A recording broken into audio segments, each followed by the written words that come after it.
Hello children, this is the fourth part of the chapter It Could Not Be Done. So children, in this video we will have the exercises given in this chapter.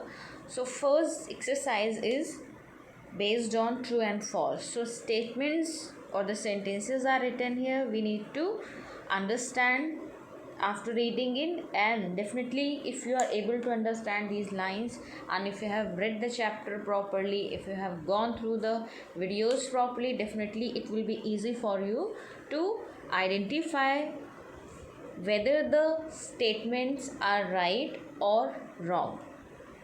So let's see the first sentence. Somebody said that everything can be done easily. So in this poem we had the line everywhere. Somebody के लिए क्या था? Somebody said it could not be done. It means this line is false. ये गलत है, wrong है. Number 2, he did not want to say that he could not do something till he had tried to do it. The next statement क्या बोलता है? Next statement कहता है कि वह तब तक बोलना उसने नहीं चाहा, वह तब तक उसने नहीं बोला जब तक उसने उस काम को करने की कोशिश नहीं करी. Right. So he did not want to say that he could not do something till he had tried. जब तक उसने कोशिश नहीं करी तब तक उसने कोई भी ऐसा कोई स्टेटमेंट नहीं कहा कि मैं नहीं कर पाऊँगा या मैं नहीं कर सकता हूँ. So yes, this is true. Next, he showed everyone how worried he was when he tried to do something that people said could not be done. So, is it really that he or the poet showed his worries on his face to others? क्या जो poet था उसने अपनी problems को अपने face पर आने दिया? Of course not.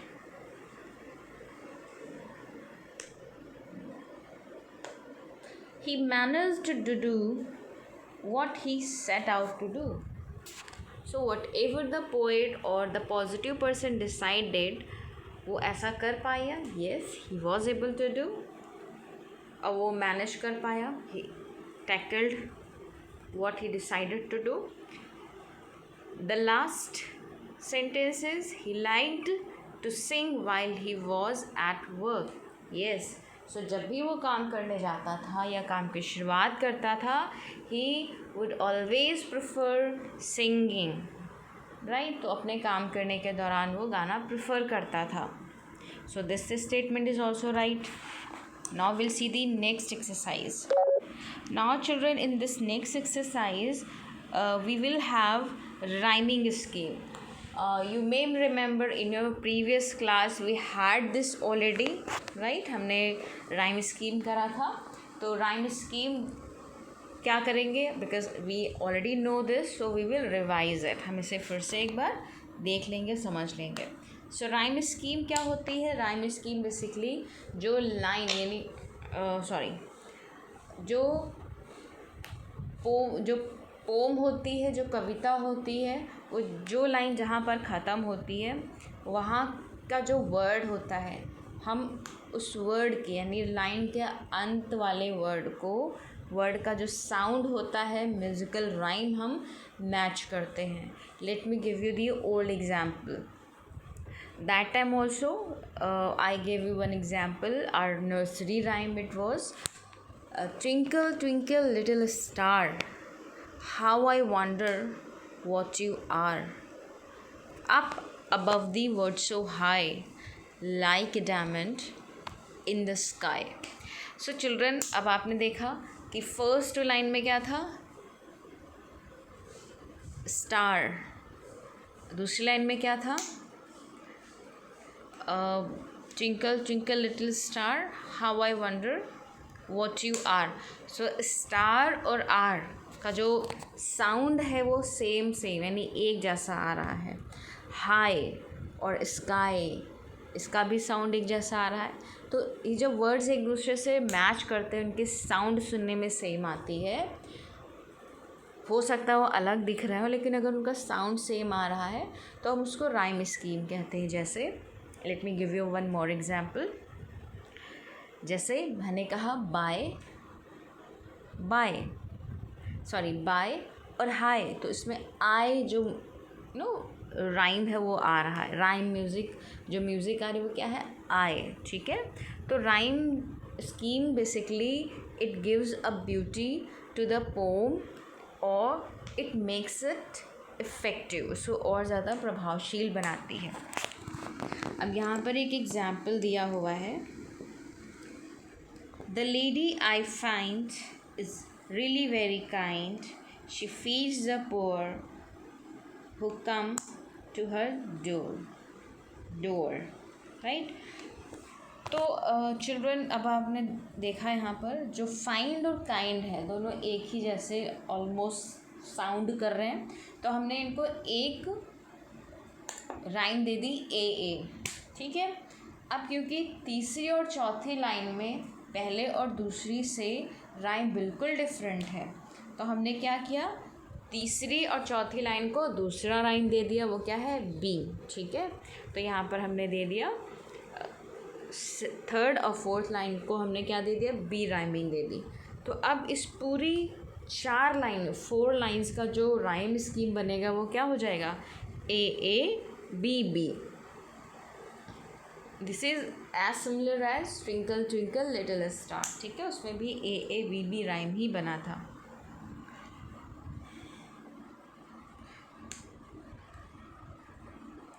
Now children, I hope that you have understood again, because in the last class we had already done it, right? अब हमें क्या करना है, let me tell you, there is a question in your book. Identify the rhyme scheme used in the poem It Could Not Be Done, right? आपकी जो pome है book में दी हुई है, it could not be done, you need to identify the rhyme scheme. So children, most of the time जो stanzas होते हैं, एक ही पोम में अलग अलग स्टैंजाज होते हैं, तो उसमें मोस्ट ऑफ द टाइम ज़्यादातर क्या होता है, एक ही राइम स्कीम फॉलो होती है, बट फिर भी you need to identify, you need to go through each line. आपको हर लाइन में जा कर के देखना पड़ेगा कि कौन सी लाइन में कौन सा राइम आ रहा है। So let me do first stanza for you, so that, but if I do it then definitely it will be easy for you to do. So abhi, as I had already in the last poem, अभी जो हमने lady के बारे में pome पढ़ी, उसमें जैसा हमने समझाया था उसको माइंड में रखते हैं, उसको कर लीजिएगा। मैं एक लाइन समझा दे रही हूँ, not whole stanza. Somebody said that it could not be done. Children ध्यान से सुनिएगा। Somebody said that it could not be done, but he with a chuckle replied that maybe it could not be done, but he would be one. Right children? अब यहाँ पर अगर आप देखेंगे एक चीज़, so पहली और तीसरी लाइन की जो राइम है वो क्या है, सिमिलर है। ठीक है, डन और वन हो गया, तो हमने इसको ए दे दिया। ए इसलिए दे देंगे क्योंकि डन को हमने ए मान लिया, तो डन से जो जो मिलता जुलता होगा वहाँ पर हम ए लिख देंगे।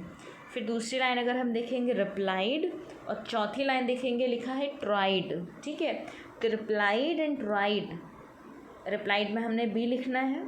अब क्योंकि रिप्लाइड से मिलता जुलता ट्राइड है, ठीक है, तो यहाँ पर हमने क्या लिखना है, बी, राइट। फिर अगर हम फिफ्थ लाइन देखेंगे तो उसमें ग्रीन वर्ड आ रहा है। ठीक है, ग्रीन वर्ड आ रहा है। और अगर हम इसी स्टैंजा की सेकेंड लास्ट लाइन देखेंगे तो थिंग आ रहा है। तो थिंग एंड ग्रीन ऑलमोस्ट इंग साउंड दे रहा है, राइट। तो ये दोनों सी हो जाएंगे। ठीक है, ग्रीन GRIN और थिंग THING ऑलमोस्ट सेम है। ठीक है, तो यहाँ पर दोनों को हम सी मान लेंगे। अब hid it and did it, ये कैसे हैं, ये बिल्कुल अलग है, ABC से बिल्कुल अलग है, तो इनको हम D साउंड दे देंगे, D राइम दे देंगे। ठीक है, so now this stanza I have completely clear, though I said I will not, but yes I thought of explaining the whole stanza so that you can do the next week stanzas on your own, right? Now we'll do the next exercise. Now the next exercise is look up a dictionary for the meanings of these words. Make meaningful sentences with them. So children, nothing you need to do. You need to first understand the meaning of these words. So either you can take help of your book because these words are given in your textbook, और you can go through dictionary. आप dictionary में जा करके आप simply you can get all the meanings of all the words जो दिए हुए हैं, like prophecy, chuckle, trace, sale, ट्रैगल, ग्रिम. इन सब का मीनिंग आप डिक्शनरी से निकाल सकते हो, और you can go through your own text book. अब आपको करना है क्या है, you need to make out some sentences with these words, using these words. इन वर्ड्स को यूज़ करते हुए आपको क्या करना है, इन वर्ड्स को यूज़ करते हुए आपको सेंटेंसेस बनाने हैं. Like prophecy. प्रोफेसी का मतलब क्या होता है, प्रेडिक्शन, राइट. सो हमने मान लीजिए प्रोफेसी वर्ड यूज़ करना है, तो हमने कैसे यूज़ करना है, हमने मान लीजिए सेंटेंस बनाया, इसकी भविष्यवाणी. प्रोफेसी का मतलब क्या होता है, भविष्यवाणी. उसकी भविष्यवाणी कभी सच नहीं होती है, राइट. सो his